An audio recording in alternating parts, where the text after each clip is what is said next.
The current scene. Edwin Fesche. Will history repeat itself?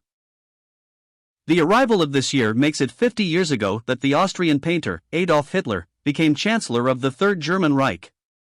Two things particularly accentuated his rise to enormous power. A defeated Germany, chafing under the Treaty of Versailles, was experiencing chronic unemployment and the inability of the Weimar Republic to solve the country's big problems. Second, Hitler exercised an uncanny ability to exploit his nation's miseries. The United States is facing similar problems, not least is the lack of faith in the government.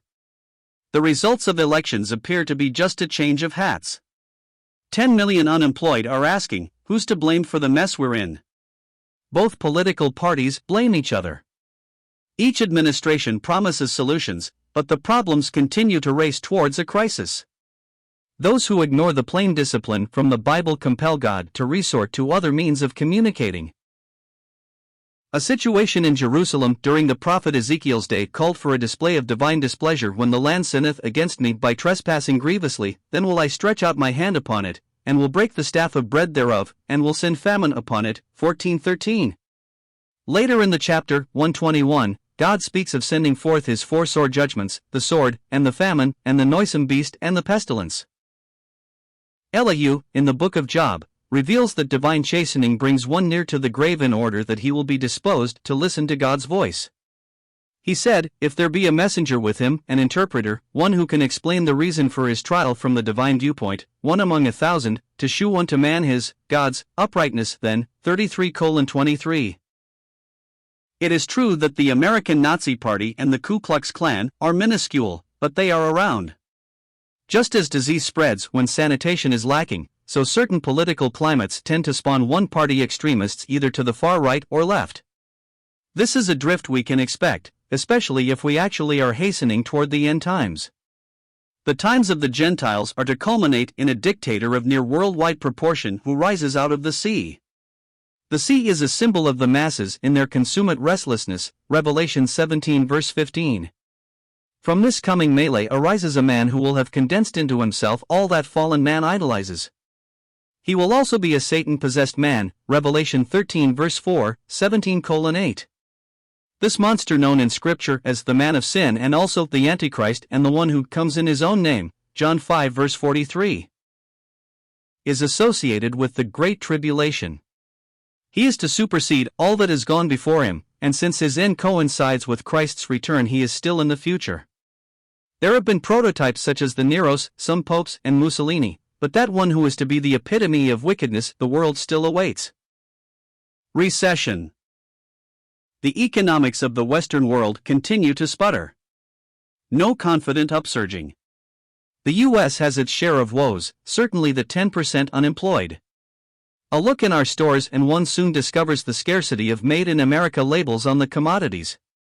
Many of the articles are cheaper and better made than the products of the home front. There are several contributing factors that have brought about this situation. Labor has won fat contracts that are unrealistic in a competitive world. Governments have soaked up capital investments, which in turn create real jobs. Unions have insisted on featherbedding and have frustrated wise economics. However, this ill wind is not so bad that it does not blow some good. The salutary effect of our particular recession is that it is creating discipline and economic efficiency. After all, ours is the kind of world society has created. Free enterprise will always outproduce socialism and communism, and no system is going to be without its victims. Communism's casualties go into stockades, capitalism's into unemployment relief lines. The 37th Psalm was one of the last from David's inspired pen. He wrote, I have been young, and now am old, yet have I not seen the righteous forsaken, nor his seed begging bread. Via 25. The born-again Christian should not have the expensive appetites of the worldling alcoholic beverages, gambling, tobacco, divorce, and dope. He does not take days off because of sickness produced by his excesses. Not a few are inclined to shun union shops. If Christian conservatism paid off only in this life, it would be a grand deal. However, we read, but godliness is profitable unto all things, having promise of the life that now is, and of that which is to come. 1 Timothy 4 verse 8. Financial. While many in the civilized world are occupied with the dangers of nuclear war, they are losing sight of what could be a world-shaking danger from another source. Practically all of those pillars that support modern society are being threatened by financial woes. We are at a loss to discover a government that is solvent. The coward's way out has been to print paper money that, like water, finds its level, so this money soon drops to its real purchasing power. Money manipulation grants a quick fix followed by a backlash. It always demands more of the same, only bigger doses. Woe to the courageous politician that dares to cold turkey this state of affairs. As much as our government would like to play Santa Claus, the means are becoming exhausted. 50 years of communist experiment in Russia proclaims that the solution is not there. Rebel and military coups in several Latin American countries, presumably to overthrow the privileged few, have only been in exchange of who's in power. The enormous debts that countries such as Brazil, Mexico, Poland, and the Third World owe to outside sources alarm the lenders. A default could trigger a domino effect and bring on a worldwide crisis. To shore up one wobbly member, Brazil, the president, when recently visiting that country, promised them $1 billion loan. Such a procedure is hard for our own impoverished unemployed to understand. Actually, the austerity axe is being applied here in feverish loaning going on elsewhere, all representing frantic efforts to maintain a very fragile solvency.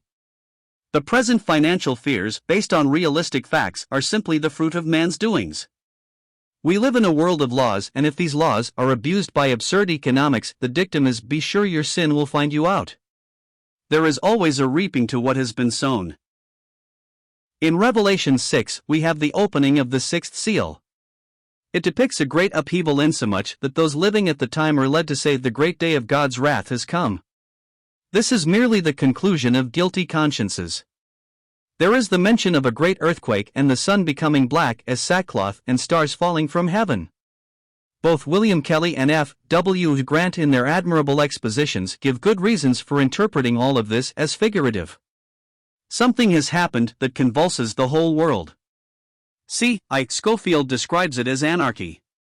The Great Depression of the 30s gave us a faint rehearsal of what can happen when the financial structure of a nation collapses.